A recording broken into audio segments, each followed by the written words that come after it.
Hey now, Habs fans. It is the final episode of the Curfew Boys podcast in 2023. No, we are not going anywhere, but we are excited to bring you a brand new episode as we say goodbye to 2023 and look forward to a brand new year. 2024 is already knocking on our door. I am Sammy with my cousin Chris and Now, my buddy Joey. Hey now, hey now. Hey now, boys. Uh, I know we're a couple of days after, but Joey, Merry Christmas. Merry Christmas. Hope you and your family had a very, very Merry Christmas day and gathering. Family, Chris and I were together at his papa's house, and we definitely had a great time. Great to see family. And when you're Italian, you eat at family gatherings. That's all you do. Yeah. You talk, you yell, and you eat. So, and I'm sure, We- Joey, you're well we did all aware that. that I'm sure, just like Anthony, Zook, and Adria are aware, that's been the story of our lives. It hasn't stopped this year, and it won't stop next year. For as long as we're alive, as long as the Curfew Boys are alive, this is our life. It's crazy because when we get together, we're about 22 to 25 people, but we have enough Mhm. food for about 65 people. Yeah, That's we could feed an army. You can literally feed an ridiculous. army. The I'm most still, rid- yeah. Go Sorry, ahead.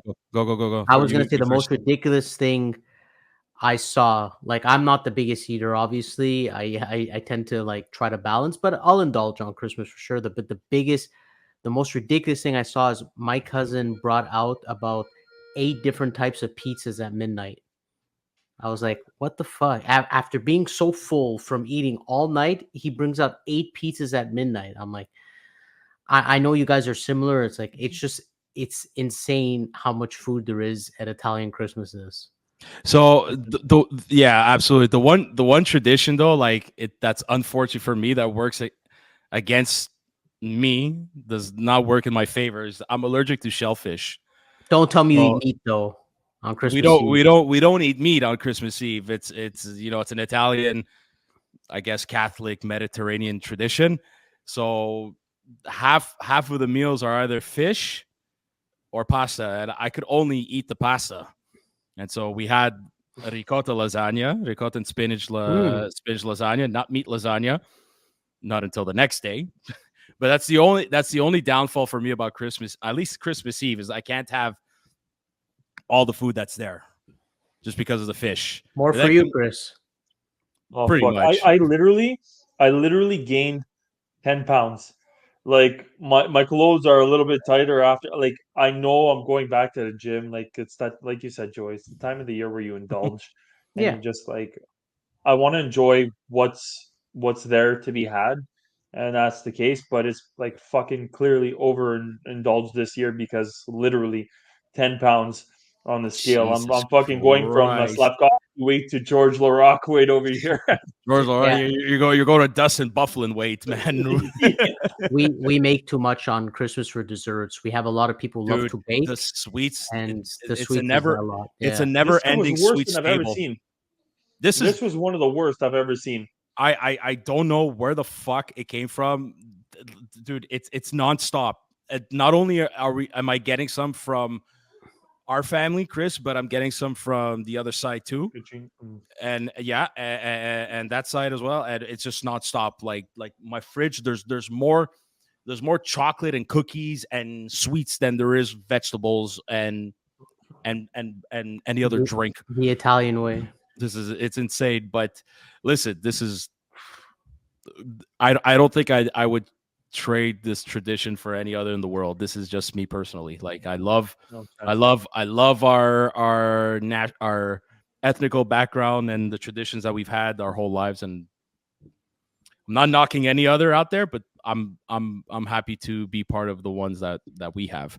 So Yeah, likewise. so Yeah. that's that. But hey, listen, I kind of wonder, where the Montreal Canadiens were standing as far as like conditioning after their probably Christmas gatherings, but they're still on the road. And listen, it's a pretty good record so far. A lot better than what I expecting. Than I expected. Excuse me.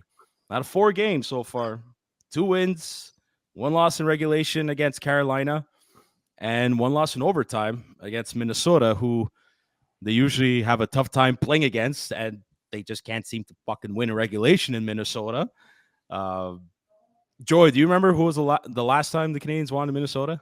Yeah, when Subban had his hat trick, it was Well, who's better 2011 than you? or 10. Who's better than you, Joey? Oh, Listen nobody. to our last episode. This guy's cheating. No, but yeah, Well, I it's knew it true. He regardless. did. I, He I did. knew it regardless. I knew it Oh my god, regardless. yeah. It's funny. I was watching PK's, his show that he had after he retired. I was watching some of it yesterday on LDS, and I kind of like it. There's a little bit like that cheesy acting, like what he does with Chris Chelios and others, but like it's still pretty cool. I thought it was well done. But yeah, the Canadians just they played a good game, I thought, against Minnesota, but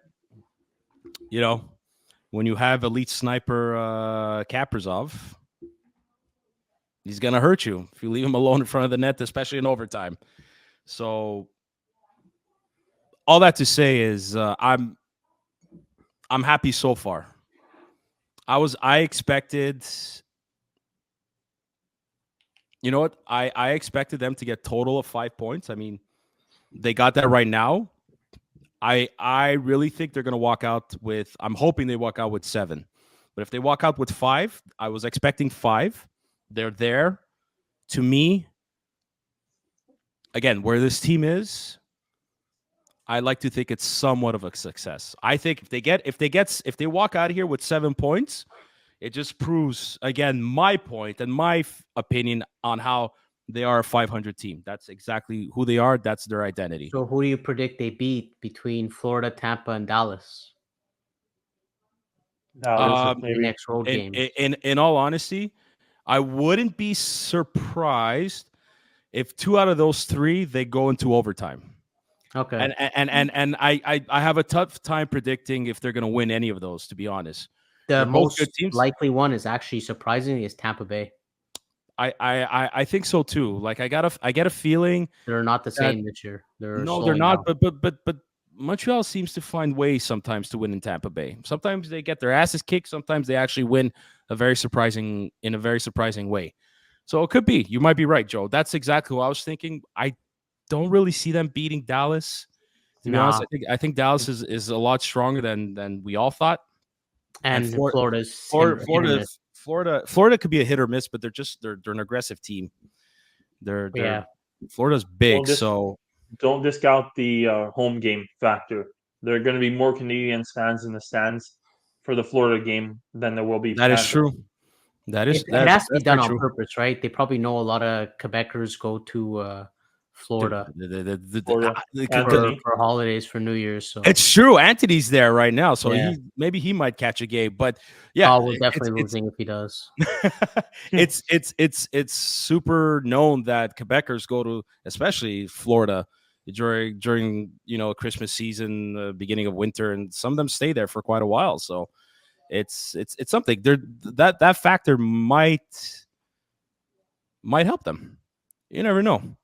But if there's one thing I'm happy that the line of Slafkovsky, Nick Suzuki, and Cole Caulfield is really gelling, is meshing well together.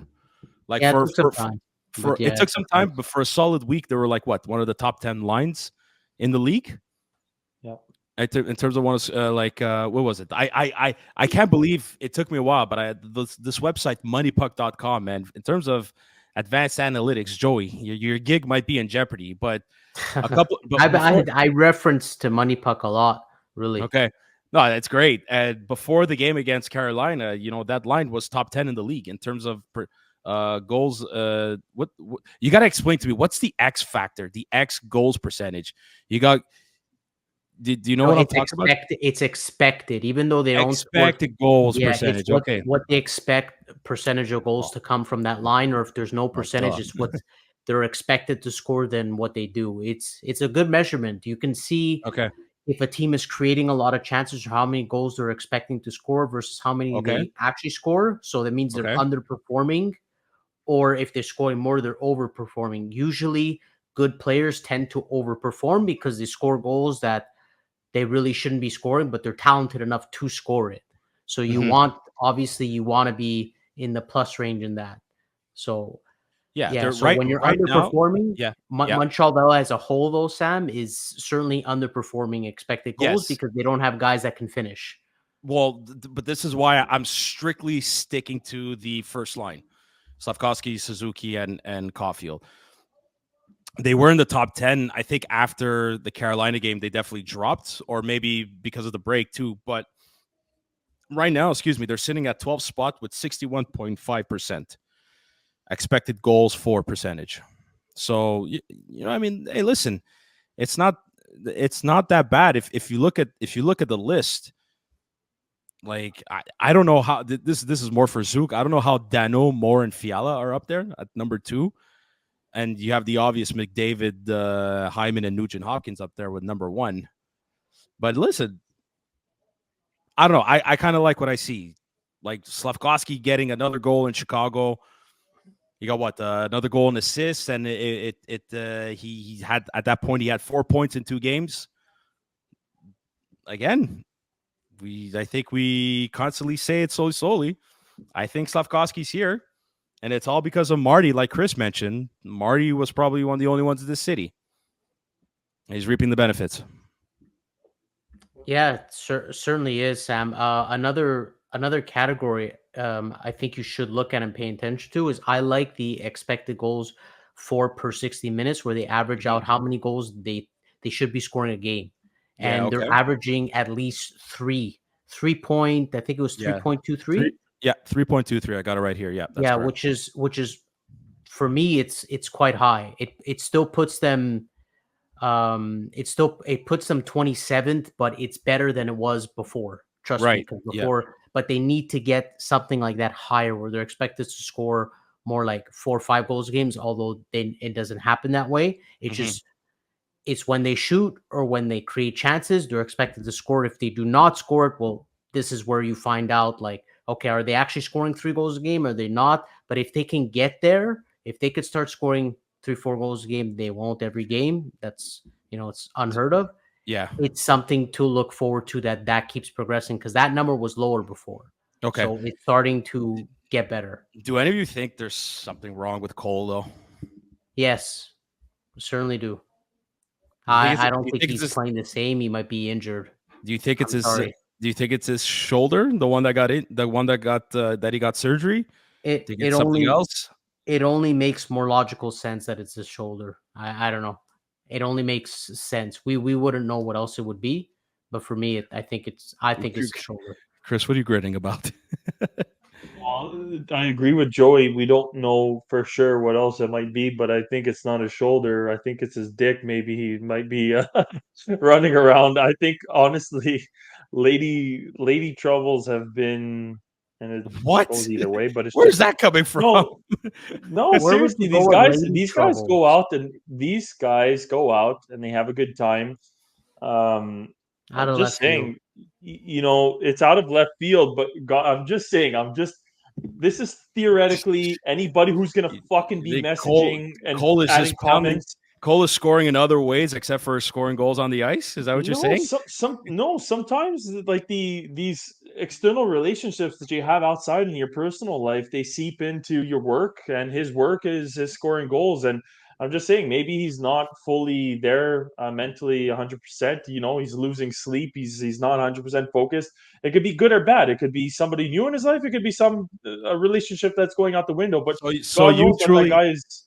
so you're truly I'm predicting that just saying. it's something I'm outside, throwing it literally out out as a of the box, or it's a maybe possibility. I wanna go out on the realm of Joey's. I don't want to think it's a shoulder. I really don't want to think it's a shoulder because that would be more devastating than him being distraught off ice with something else. Seriously, I'm hoping it's not that listen. shoulder. It could be possible. Like the one player I can think of where he just had a terrible season because of outside circumstances. I think of Brock Besser with his father. When his father died, like he was That's still a good playing, example. Yeah. but he wasn't all there. And Vancouver last year was just having a disaster of a season. You look at him now; he's practically top 5 in goal scoring. So I'm just you completely caught me off guard.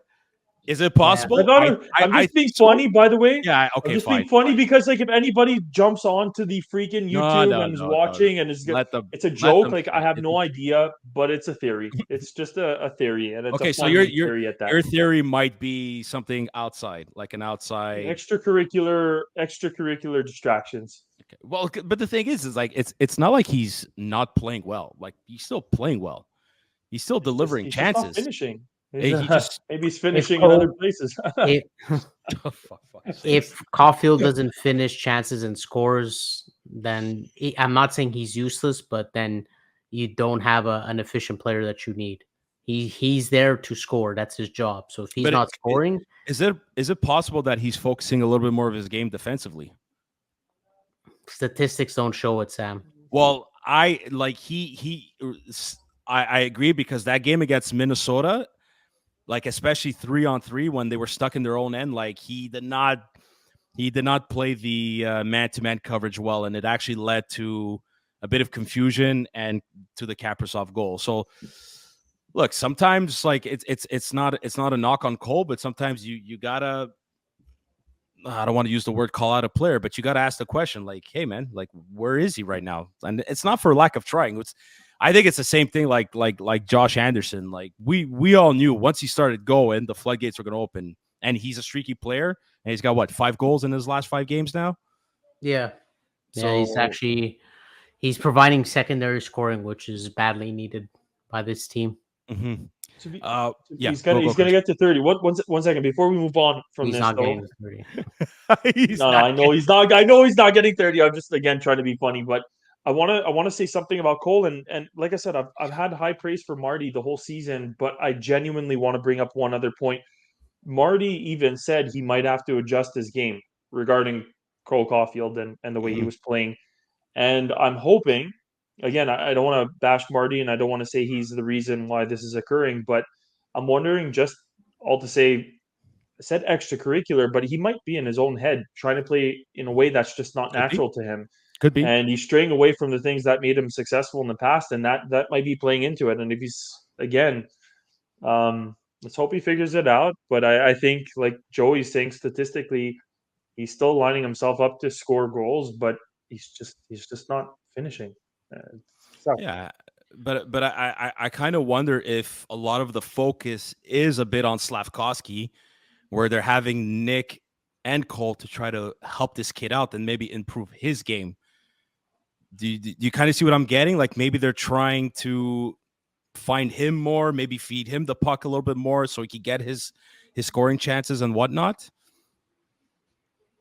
Yeah, but I think Slav is dominating the game on his own. I think Slav is just doing stuff that neither of those guys could do either way. And because Slav has the size, he's got the body, you know. And but so, I don't think What I'm trying to say is I don't think it's those two guys focusing more on Slav. I think just Slav is doing his own thing and contributing to that line. And that's there's nothing more to say. I don't think they're adjusting their game. I honestly think that Slafkovsky's been making some outstanding passes and plays. Here's what he has. I think Nick Suzuki, not that he's not trying to help out Cole, but maybe in the back of Nick's mind, he's like, okay, he's on my line. Like, I'm gonna try to make this kid shine. And is it possible? That's I'm asking.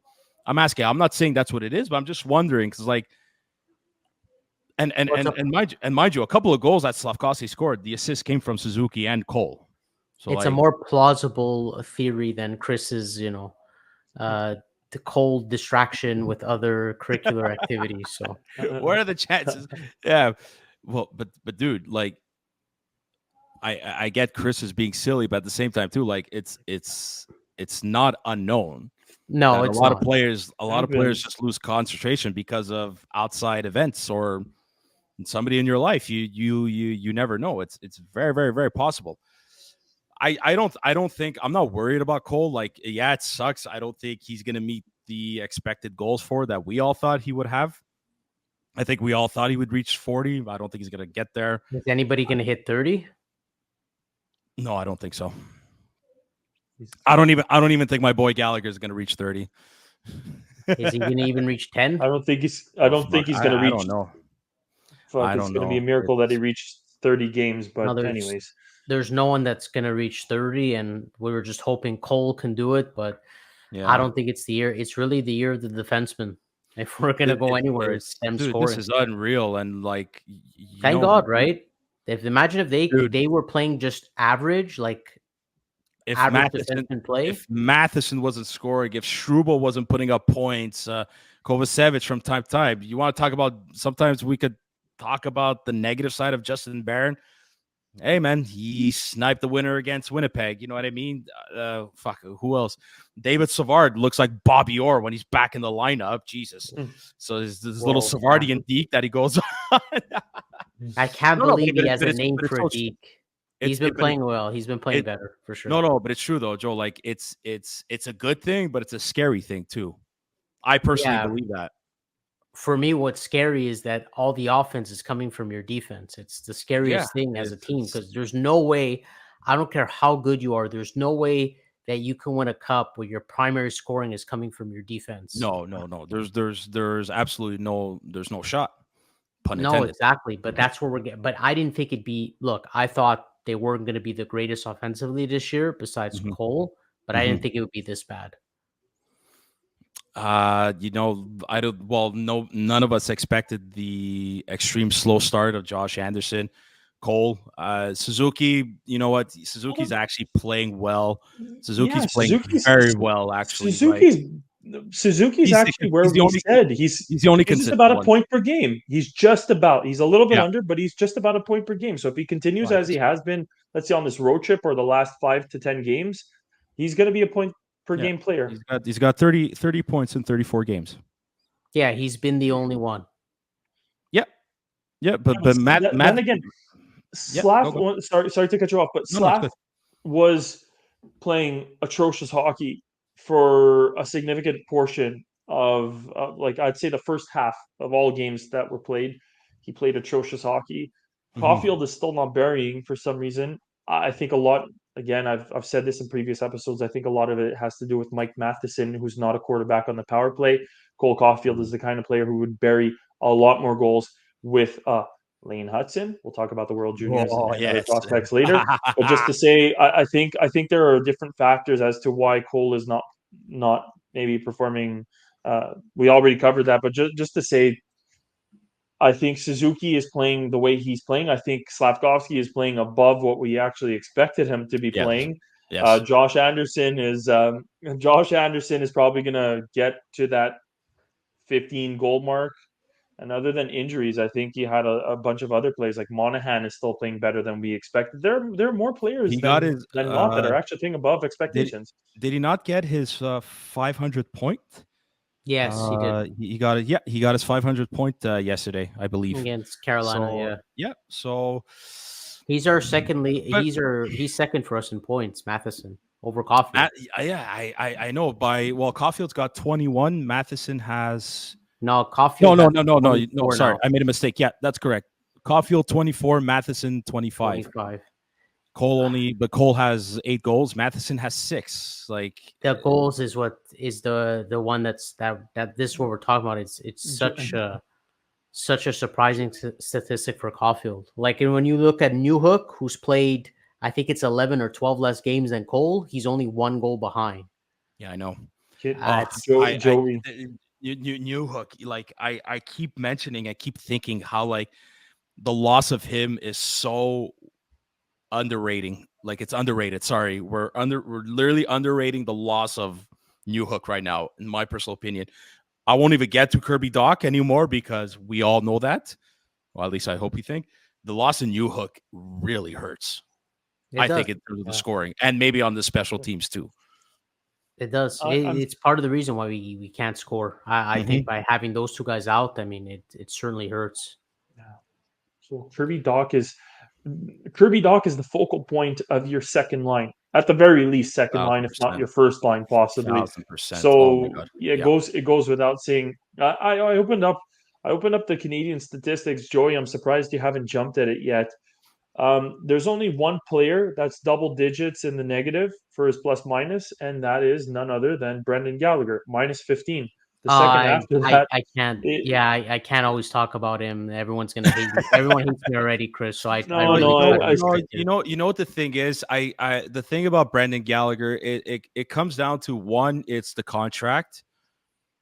We even with the salary cap going up 4.3 whatever it is, let's go minimum $4 million next year. It's like I'll never deny the guy's heart and what wearing the Montreal Canadiens logo means to him. Like he bleeds le bleu blanc rouge, red, white, and blue. But but I think even the game for him is getting way too fast for him. And it's so unfortunate with all the injuries he's had, and just look, he's just getting older. That's what it is. Like No comment. it's unfortunate, and unfortunately the contract comes with the player. And if there was a way to keep the player for like $1 million, you keep him as a role player. Yeah, I do it. But right now, that's not the case, and I'm not shitting sorry. on Gallagher, but like I think a lot of us know where he's at right now in his career, and it's the contract that hurts more than anything. It's not the player that's hurting the team; it's the contract. Yeah, I'm sorry to go down that route. It's just something that we're talking about Canadian statistics. I opened it up, and the first thing that jumped out at me next to the points column is plus minus, and he's the only one, defenseman included. He's the only one No, at minus 15. but it's kind of And important to acknowledge. It's important to acknowledge it because at some point, management's going to have to make a decision here when it comes to filling in a roster spot with whoever you think is part of this rebuild, and that's going to bring this team to that next level. Josh, what? Also, Chris, second worst forward in penalty minutes. So Oh, and like Yeah, and like he had remember that.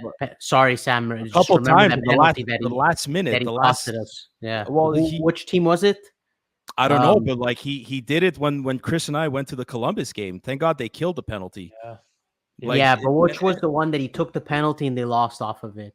I think it was Vegas. Yes. Well, there you go. Yeah. So no, look, this is not a knock on him, but like we have to be, I think, realistic about him in terms of where he's at in his career. That's it. That's all. We're not doubting his heart and his efforts. We're not. It's just he's not the same player anymore. But I want to go back to the defense. I really think a pairing that needs to be separated is Gooley and Barron. I don't think there's enough experience between those two to handle all that responsibility defensively. What I remember from Gooley last season, when he came in the league and he did not look like a rookie, he was solid on both ends of the ice. I truly believe it's because he had a mentor in David Savard. And I really think he should go back to being paired with Savard. And I think it would be good for Barron to be paired up with Matheson. I truly like just put those two with a veteran just for now. Because I think they kind of need that. And I get some people might say, yeah, well, you know, Barron and Gooley played together for Canada, the World Juniors. I get, yeah, but that was a couple of years ago. It's different too. This is at that time it wasn't pro hockey. This is different. I really, really think like this season, saw a couple of games or watched them get like they cough up the puck too many times, and it's been happening ever since those two have been paired up together. Well, that's what led to the first goal, right, from Gooley. Yeah, it's but you know what I mean. Like it's either sometimes I don't know if it's because maybe they don't have the right chemistry, like maybe they think or the team thinks, or maybe that we see, or or maybe the lack of communication, or just keeping the play simple. Maybe it's a question of that, but so far in my eyes, it's not working yet. I'm not saying to never put them together. I'm just saying for now, when you have veterans like Matheson, when you have veterans like David Savard and what they mean to the team, you can't ask for a better pairing, or especially for those two. That's like right now, Jaden Struble is playing the most perfect, simple hockey as a defenseman, and him too. He's getting rewarded for it. He's not backing down. He's throwing some fucking punches if he has to. But don't worry, he's not making us forget about a certain defenseman that I need to talk about again. Sam, if it were me with Barron, Mm-hmm. I think it might be time to sit him.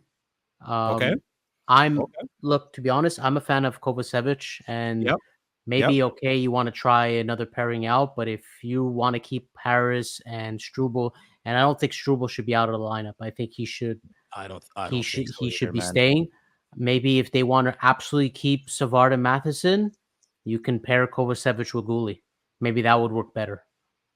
Maybe a couple of times they were paired together, and Gulli actually looked good. Yeah, Kovacevic will never make his partner look bad. He's a risk-free defenseman. Okay. That's who I always say I envision as Montreal's 4th, 5th, 6th defenseman. Yeah. And those are so hard to find. And I'm a fan of him. Really, I think he doesn't deserve to. Maybe rotate once in a while because we have so many. But I don't think he deserves to be benched. I'm sorry, not over Barron, not the way Barron's playing. I'll take the less turnovers, the less mistakes over that one goal that Barron scores to win you the game. I'm sorry. I think in the long run, I get it. Mistakes will lead you to more wins. I totally agree. I think I agree with that statement, and I think a lot of people reacted a bit negatively, like, why is Kovacevic coming out? But then Jordan Harris is coming back. You gotta, if you really want to put him in the lineup, well, you gotta find someone. Maybe who knows? Maybe Barron does need to sit a game out or two, and just look at the game from up above and take notes. And what did you guys think of Harris on his return? It was okay. It was all right. Yeah, it was all right. He wasn't great. He wasn't awful. I mean, I thought it was cool that he was paired up with his Northeastern teammate in Jane Struble, but Struble looked better than him. I'm telling you, and I say this with the utmost love and respect for Jordan Harris. I think he's a great kid. I think he's going to be a good defenseman in this league. I think he's a bit of a cerebral type defenseman. But in terms of longevity, when things get rough, I get the feeling that Struble takes his place. Yeah. I just get this feeling. I don't know. Like, and here's the thing, and I've thought about it a lot. Like, especially ever since the rise of Struble's play has been going, and then slowly the return of Harris. I was doing a lot of thinking, like if you have to make a choice, who you to keep. And I personally think you keep Struble because he could be a good number 5, number 6, but he's tough. He could play a couple of minutes, could play rough minutes on the penalty kill. But Kent Hughes has personal ties with Jordan Harris. So this is all hypothetical here, but we might as well just discuss and have fun with it. If he does think maybe I need to move this guy, like, I don't know how easy it's going to be for him on a personal level, and maybe even on a business. Maybe on a business level it'll be easier, but on a personal level, I don't know. It'd be hard for sure. But Hughes is creating a problem with it could be a good problem, but there's Hughes. Are you kidding me? For the first time in God knows how long with this team, we have a fantastic problem on defense. Yeah, you can't play them all. There's still Mayu, there's still Lane Hudson, and I won't mention the guy that you want to bring up. No. Look, I think Mayu one day is going to threaten Justin Barron's spot. Yeah, that's because I personally do not believe you can have both of those guys in the lineup because they're both similar style players. But Mayu is a bit bigger, and he could play a bit of a rougher game. And you kind of want that. I'm going to jump in at this point. I know we've gone on record to say this multiple times.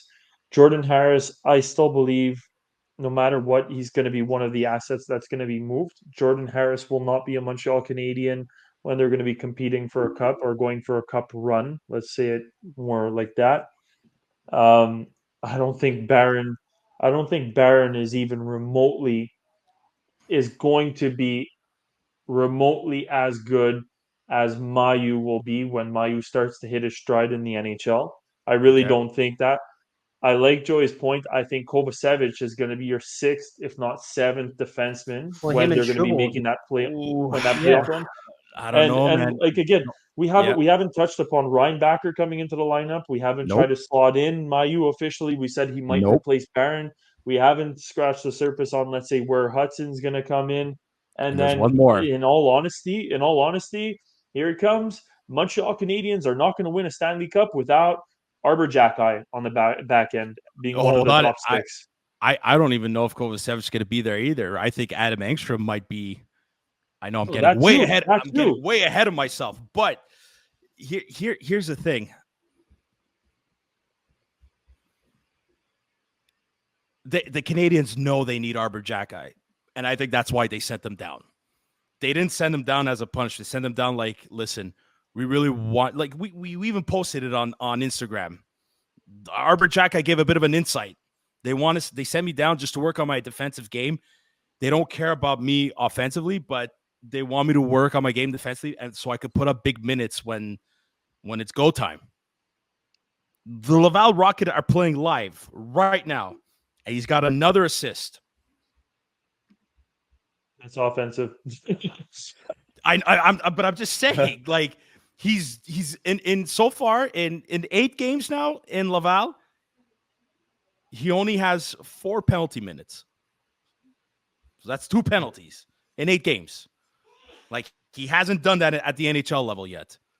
We don't need Arber Xhekaj to fight, but the fact that we know he can fight, eventually they're gonna have to call this kid up because the next person that takes a fucking run at any of our players, especially your first overall pick, like I might drive to fucking Raleigh, North Carolina, and I'm gonna get on the ice.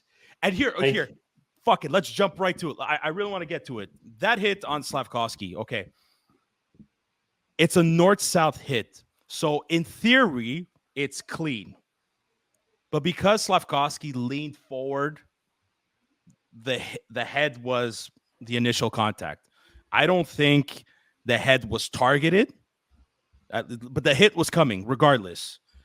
And Slavkovsky this year, it's night and day compared to the start of the season, even last season, to what he is right now. I think the kid is really progressing, and he's going to keep progressing. He's still young. He's going to learn how to use his body to win puck battles.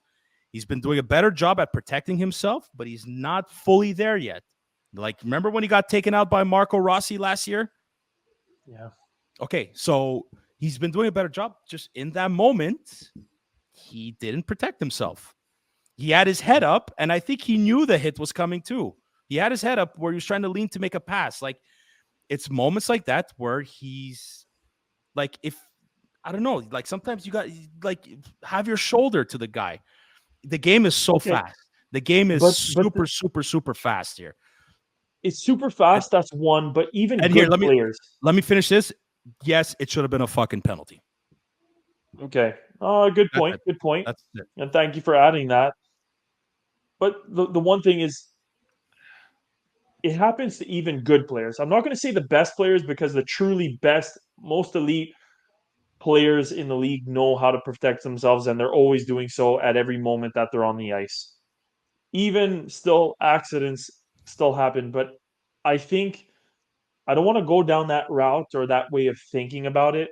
Mm-hmm. When you have Arber Xhekaj, whether on the ice or sitting along the bench, every single fucking player on the opposing team is thinking twice Yep. about taking those 4 or 5 strides to Yep. make exactly that type of hit, because Yep. that means Yep. the next shift that you're on the ice with that guy, you have a very high likelihood of getting your fucking face pounded in to the Yep. point that whatever you think you did to the other guy, you have worse. Yep. And again, just his presence, not even his actions. No, His exactly presence is agree. enough to have an influence on a game, and that's why when do we call up Arber Xhekaj? I know we want it's selfishly so, but if you want fucking Arber Xhekaj to be developing in the minors, no problem. But go fucking trade for Nick Delorier. Go get fucking someone who's gonna scrap, because Jesus Christ, I don't give a shit. I really, really, genuinely don't give a shit at this point if we swap out Michael Pezzetta for any other elite fighter in the league. or enforcer in the league, it's gonna change how the fucking game looks. And even Cole Caulfield, even fucking that little shit, Sebastian Aho went to go fucking out of his way. It should have been an interference call. Let's not even touch upon the reffing of yesterday's game. But that little fucking shot that he gave to Caulfield, that doesn't happen when you have a scary fucking dude in the lineup. And we're missing that scary dude. Well, and, I think, yeah, I totally agree. I totally agree. It boiled my fucking blood to watch what was going on the ice and knowing that, like, even at that, you're going to send Michael Pizzetta. Even at the end of the game, I was like, okay, Marty, that's not his style. Marty is a skill player. He's not the type of guy to say, hey, I want you to go out and fight. He's not that type of dude. When I saw Michael Pizzetta out on the ice, I go, okay, maybe Pizzetta himself is going to do something. He's going to send a message. We didn't like what you did to our players. We did nothing. And I'm sorry to say, Arber, a Nick Delorier, anybody else in that category of scariness, that shit doesn't fly. And it doesn't matter if it's the guy who threw the hit or somebody else, but somebody's going to pay the fucking price for your stupidity that you're doing against our players. And I miss those guys. I love Arber. I miss him. We need him back. Multiple times, but it's multiple games now. It's multiple games where, like, it's ever since he's been sent down, that the guys aren't afraid to take runs. It started in Buffalo, and it's been happening quite a few times now. Yep. It's like Well, who's gonna stand up for the guys? Well, the thing is they were happening when Pizzetta was not in the lineup as well. And look, I don't know. Look, I do believe they still have that wolf pack mentality that Marty kept saying a couple of times. When it's Cole that goes after him, like, and only Cole, I don't know. It didn't really look good. Now, I'm not gonna go as far and say, oh well, maybe there's trouble in the dressing room. Not even close. I think these guys love each other to death, like brothers. They're family. It's just maybe, I don't know. Maybe the players thought it was a clean hit, so maybe that's why they didn't do anything initially without seeing any replays. Again, the game is fast. You know, if the ref missed it, there's a very good chance that the players missed it. Because, like I said, it's a north-south hit. In theoretical terms or technical terms, it's a clean hit. But because I have to reiterate this before people lose their shit, because the head was the first point of contact, yes, there should have been a penalty. I'm not saying there shouldn't have been, but it's a hockey. It's the intention is to make a body check to separate the guy from the puck. Like you learn when you play contact hockey, like I have, you go, that's the type of hits you do. And Slafkovsky leans in last second. Okay. But I don't like the fact that it was just Cole trying to do something about it. I did not like it. And I'm not even Nick Suzuki should have jumped in. He was closest. Yeah, and I get it. It's not their style. They're not the toughest guys on the team. I get it. But again, like I truly like you just said everything, Chris. Like you have Arber Xhekaj on the bench, on the anywhere. You are making guys on the other side think twice. Yeah, that's what's key of having him. I don't think you need a Delorier to trade for him or whatever. You just, if you have Arber Xhekaj, I think you're. I say that, and Joey, I just want to make sure that everybody listening understands it perfectly clear. If their plan is to keep Xhekaj down in the minors so that he develops, no problem, but go find a solution to the problem. And if that means a guy like Delorier, then go get that guy like Delorier. I don't think Hughes would do it. I just don't necessarily do it, but I'm just saying, figure it out. Like they need to have a solution to this because they're getting bullied, and it's like Sammy said, it's about 6 games now that they're getting against. I was pissed off watching the Montreal Buffalo game. I was pissed off watching the Montreal Carolina game, and then what was the other? There was another one. I don't know if it was against Winnipeg. Yeah, I don't know if it was against. Was it against? I'm opening up the schedule. I don't know if it was no, I have it here. I don't know if it was Winnipeg, Minnesota, or even or the Islanders. It was the fucking Islanders. Yes. Yeah. So, but look, like I said, we're speaking right now. Like dude, Chris, you and I, we went and watched a Laval game. We saw Xhekaj play. Like he's doing just fine, man. But I think without a doubt, I think he's ready to come back. We saw him score his first fucking goal in the minors yeah. on the power play. He's got another assist tonight. Like, I don't know. I think he's doing exactly what he's been asked to do and then some. That's that like and we were lucky enough to see a Mayu goal at the point on the power play.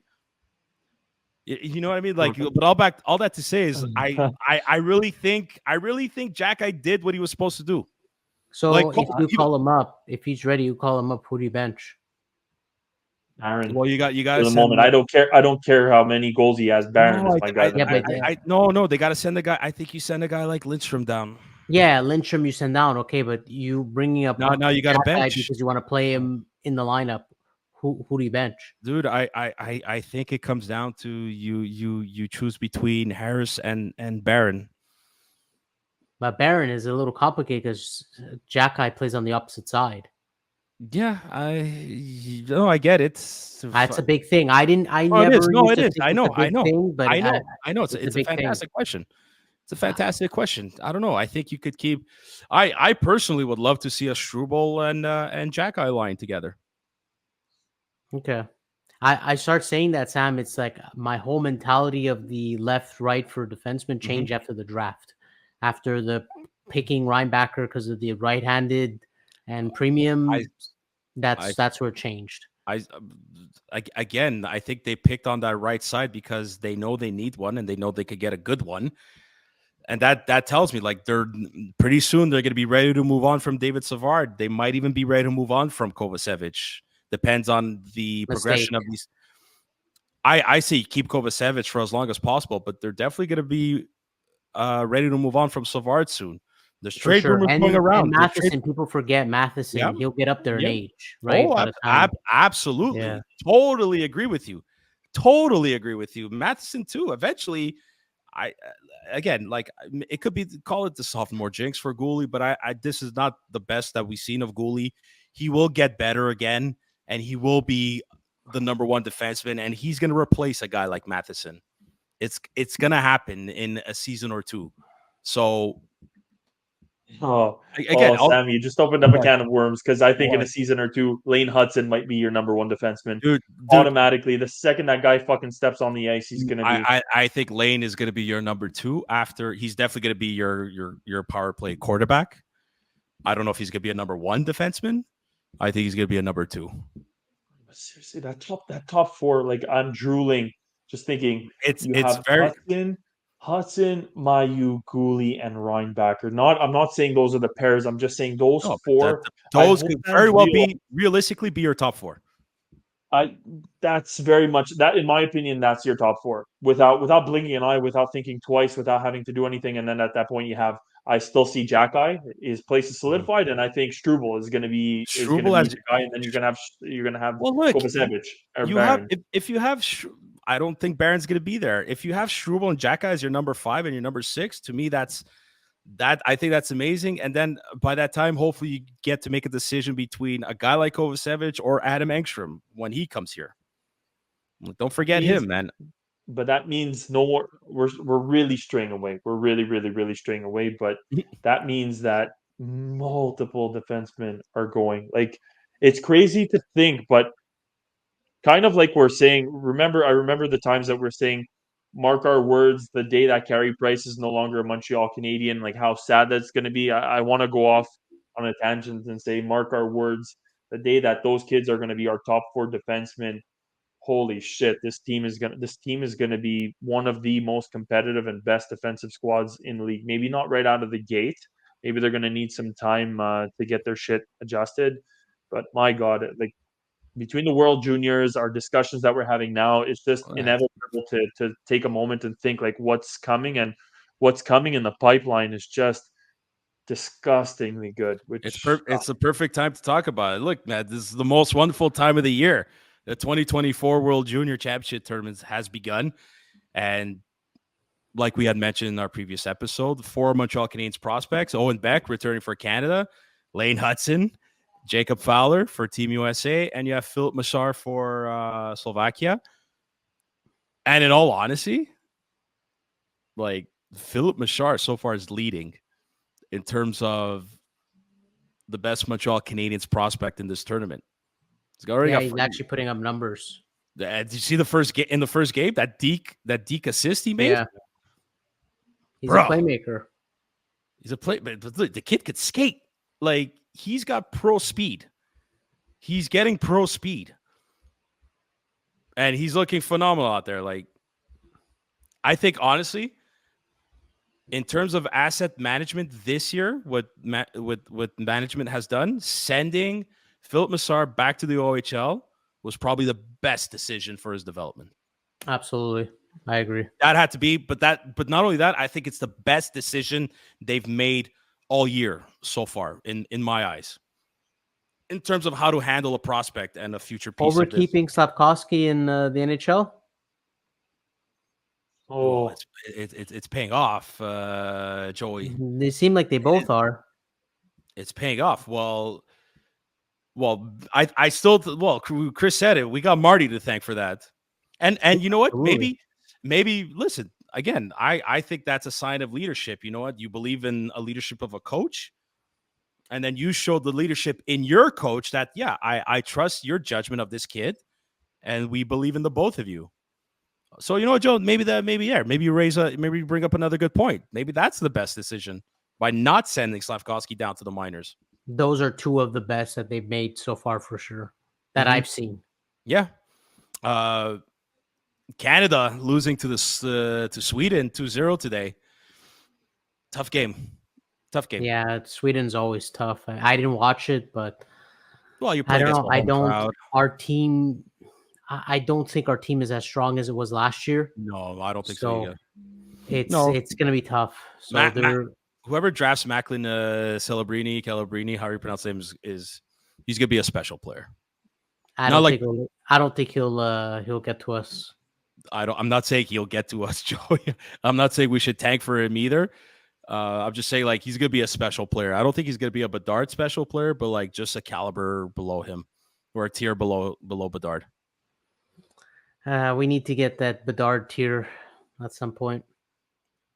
I don't know, Joe. Joe, didn't you say those days are over? Yeah, of course. I'm not rooting for a tank, but you asked me. I still want a Bedard level tier level player. Matthews, I'm gonna say yes all day because we're still missing that, even though I don't want a tank anymore. Yeah, but Lane Hudson too is looking phenomenal. Yeah, he is. Did he get a point today? I don't think so. He got a point, a tying goal to. Oh, that's right. Tying goal, and like he took over that shift, man. He was the first star of the game for USA. Yep. And Jacob Fowler, you know, like he had a decent game. He made some key saves. His stats don't show it, but man, when he went into shootouts, he was a wall, only letting in one goal, and they went like 9-10 rounds. So Jacob Fowler too, man. I'm excited for this kid. I hope he wins goalie of the year in the NCAA when he goes back. Yeah, likewise. He's having a solid season. I hope they made the right choice for goaltender because that's one of the spots we need to we needed to develop. I truly believe they did. And again, Joey, it's funny. We were messaging each other during the day, and like you were wondering how Fowler's going to do over Augustine, and I truly believe the Canadians, when they were in the war room deciding who to pick, I think the debate was between those two goalies. I just get the gut feeling. Absolutely. Yeah, I have no doubt. So listen, when Canada is going to have to bounce back, and I think their next game is against Germany. So, and they play, what are we to right now? We're Friday. They're going to play each other on, let me get the schedule here. They're going to play each other on Sunday, I believe, New Year's Day. They play against Germany, 1:30 p.m. Eastern time.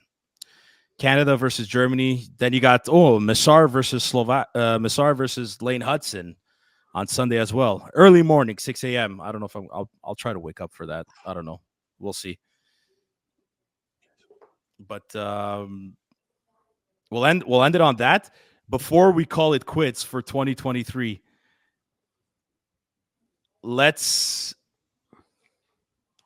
go down memory lane here and let's try to think of our our favorite moments of 2023. Joe, you might have technical difficulties with your screen. You look like you smoked a nice bat. Let me restart. You guys hear me though, right? We hear you, but I mean, you could keep that image of you like that. Like No, you look like I kind of don't want to. you So look like you I'll let just inhaled a Try shutting nice off your camera for a second. you just no. inhaled a It's the nice big the one, entire buddy. screen is frozen. I'll let Chris go and I'll restart and I'll come back to Yeah, it. yeah, that sounds good. All Well, right, Chris, I, before yeah, go for it. I'm gonna try to stick with.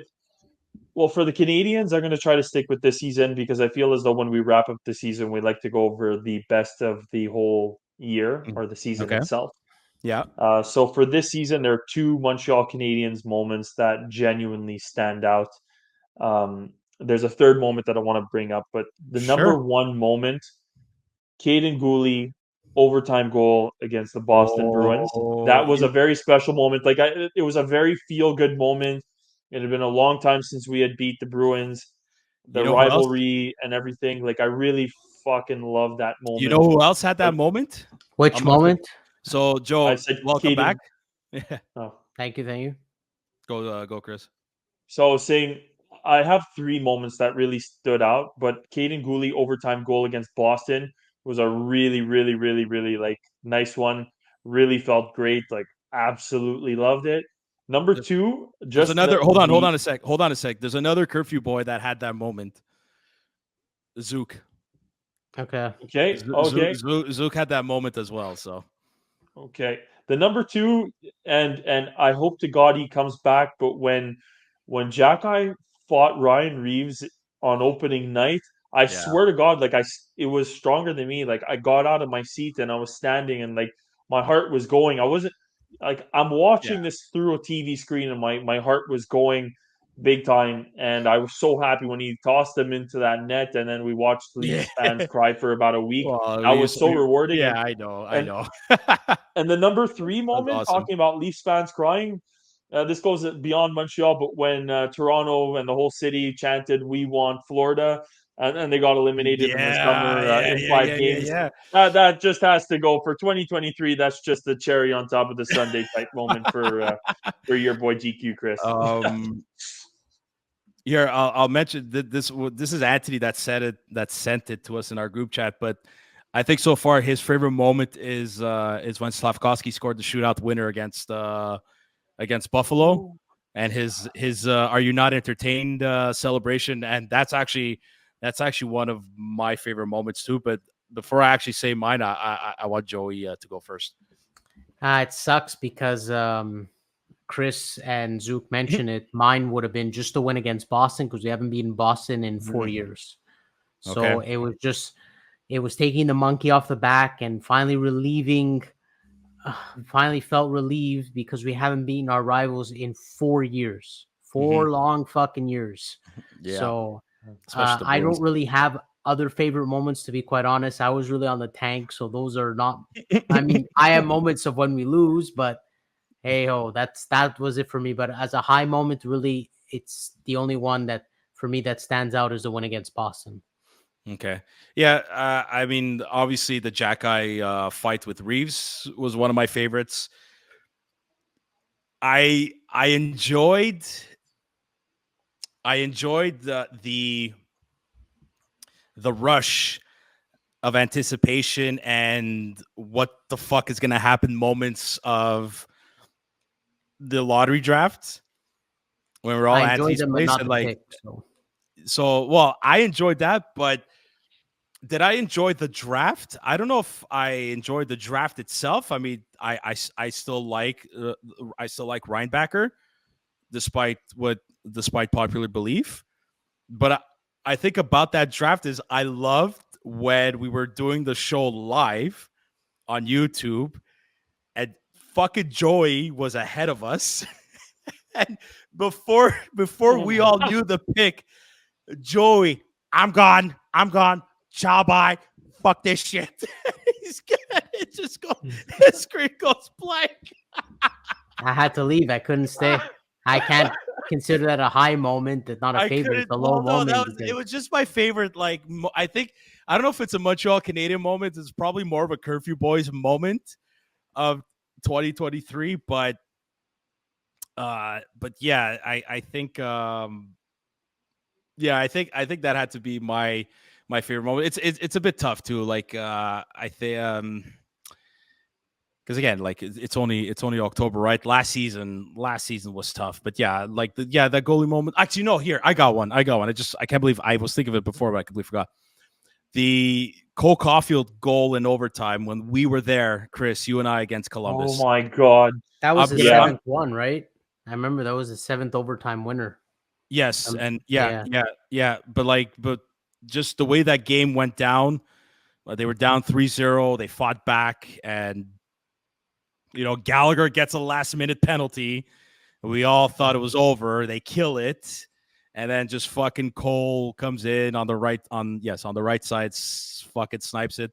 I think for me, for now, I'm gonna use that favorite mode just because we were there. It was live, That like was not that live in the was on my flesh, and birthday. it was on That his. was the day of Oh my my god, it like was on his Cole gave birthday me. too. Yeah, I Fucking can't believe I overlooked that one because that was a freaking birthday gift and a half of a game. That was amazing. I that was one of the loudest I've screamed in oh yeah, recent we memory. we blew, It I was know I one of blew the my voice. loudest. I blew my voice that win. Like we all everybody lost their shit. It was so much Yeah. fun. That was so much fun. I mean, I've been lucky enough this year to go to quite a few games than I usually do. Not only the Montreal Canadiens, but to the Laval Rockets. Like even the Laval Rocket game, one game against the Belleville Senators, they were down 4-0. Just the way they fought back was it was awesome to see. Even watching Arber Xhekaj's first goal in the minors was was Mm. was pretty was pretty fun to see. So, boys, that I think 2023 is a wrap. I don't know about you, unless you have anything else. You guys have anything else to say? But I think that's a wrap, folks, for 2023. Put up. We'll wrap Yeah. it up. Well, listen, not only to you guys, the Curfew Boys, but look to all our listeners, far and wide. Whether you're a Habs fan, hockey fan, whatever you are, whatever you do in life, we wish you a very happy New Year. Nothing but love and happiness and health heading into the new year, especially with what's going on in the world today. It's always the typical speech, but at the end of the day, spending time with your loved ones, knowing what's important out there. If you do have New Year's resolutions, some people don't believe it, but if you do have one, go for it. Go all in. Whatever your goals are, short term or long term for 2024, fucking go all in. Don't stop. Don't let anybody stop you. And honestly, just enjoy it. Life is short. Enjoy what you got. Enjoy what you want to go for. Enjoy the process. And I really hope 2024 brings you all, like I said, love, happiness, health, and nothing but good times. Yeah, same here. I Well just want to said. wish a 2024, happy 2024 to all our listeners. So a happy new year and wish them all the best. Hopefully, it's a good year for everybody. And same thing, health, happiness. It's some of the most important things. Hopefully, everything good comes along their way. Same with the Curfew Boys. So, Yeah. and we'll be here in 2024 to continue to This journey. go. Yeah, it's a journey We'll continue this over journey. That's the just Canadians and hockey. Yeah. So I just wish like this everyone a great life. Yeah, 2024. absolutely. Well said to you both. I think you hit the nail on the head. Health, happiness, and success. But know that success comes at a cost. You got to put in the work, as Sammy was saying. Go in, Mhm. all in, for whatever it is that you love, whatever it is that you believe in, whatever it is that you want to accomplish. We do very much wish you that success, but head down and work for it. And may it be a very prosperous year for everyone out there listening. And thank you in that Yeah, for that matter. Thank you very much for listening to us, and happy New Year from myself and the rest of the boys. And absolutely. Yeah, Chris, and absolutely. one more thing, Chris, in 2024, are you going to tell us your new reporting job that you got, or Oh, with that background, it looks like you're about to announce the weather. Yeah. yeah, yeah, yeah. No, This was a CTV News broadcast by Chris Solera. yeah, no. The weather being completely wrong. If I Are were to be you reporting it, are you threatening with Sumi Takahashi's gig at CTV. She's still around. I haven't watched She's CTV still News. around. in I don't a- watch it much, Yeah. Good for her. but she's still around. I think Chris is gonna threaten her job soon. Yeah. Okay. Oh Jesus, Jesus! I wouldn't. For the poor people of Montreal, I don't need them seeing my face at the end of their workday. So let's leave it with that. Well, look, Our fans see it. Well, look, Our the listeners. poor people of Montreal and fans of the Curfew Boys. If you're brand new to this, or you've been following us since the very beginning, or for the year of 2023, you can follow us or you can see our beautiful faces on YouTube. Please like and subscribe our page. It is free. Tell your friends about us. It'll only make us better, and it's a sign to show your appreciation and love. You can hear all our episodes on Apple Podcasts, Spotify, Google Podcasts. We're on Facebook, Instagram. We're on Twitter. I think we're still on Threads. I don't know about TikTok anymore, but you can find us, like it says at the bottom. Again, please like and subscribe. We definitely appreciate it. Boys, I know we'll talk to each other soon, but Happy New Year. Chris, for sure we're going to see each other with our families. Joey, Happy New Year to you and your family. Again, You as love, well, guys. love and health to Adri, Anthony, and Zook. Anthony's enjoying in Florida. Zook, he's got a lot going. Adri as well, but to all of them, a happy 2024, Happy New Year. Lots of love and health and happiness to them and their loved ones. And we'll see each other in 2024, boys. Yeah, Until- the old saying, we'll see you next year. We'll see you next year. Yeah. And until then, bye now. Bye now. Bye now. Good night.